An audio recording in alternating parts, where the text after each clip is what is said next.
নমস্কাৰ ছাৰ বাইদেউসকল, ৰাজ্যিক কৰ্মচাৰী পেঞ্চনাৰলৈ সুখবৰ। আজিৰে পৰা দিব ছেপ্টেম্বৰৰ দৰমহা পেঞ্চন। এয়া চাওক, ৰাজ্যিক কৰ্মচাৰী পেঞ্চনাৰসকললৈ সুখবৰ। 1 অক্টোবৰৰ পৰিৱৰ্তে কাইলৈৰ পৰা কৰ্মচাৰী পেঞ্চনাৰসকলে লাভ কৰিব ছেপ্টেম্বৰ মাহৰ দৰমহা আৰু পেঞ্চন। সমাগত শাৰদীয় দুৰ্গা পূজাৰ বাবেই ৰাজ্য চৰকাৰে এই সিদ্ধান্ত গ্ৰহণ কৰিছে।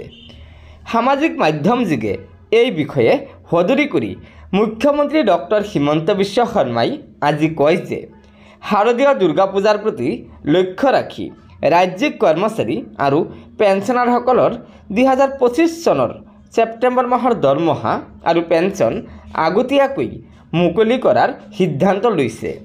সেই অনুসৰি দৰমহা পেঞ্চন নিৰ্ধাৰিত 1 অক্টোবৰৰ পৰিৱৰ্তে কাইলৈৰ পৰা বিতৰণ কৰা হ'ব।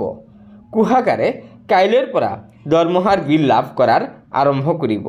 অৰ্থাৎ কুহাগাৰসমূহে আজিৰ পৰাই দৰমহা বিল লাভ কৰাৰ প্ৰক্ৰিয়া আৰম্ভ কৰিছে।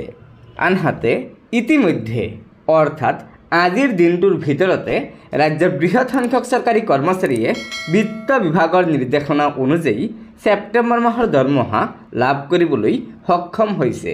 গতিকে ছাৰ বাইদেউসকল, এয়া নিশ্চয় ৰাজ্যৰ কৰ্মচাৰী আৰু পেঞ্চনাৰসকলৰ বাবে এটা অত্যন্ত সুখবৰ যে ৰাজ্যিক কৰ্মচাৰী আৰু পেঞ্চনাৰসকলে দুৰ্গা পূজা উপলক্ষে আগতীয়াকৈ অৰ্থাৎ আজিৰ পৰাই দৰমহা আৰু পেঞ্চন লাভ কৰিবলৈ সক্ষম হ'ব।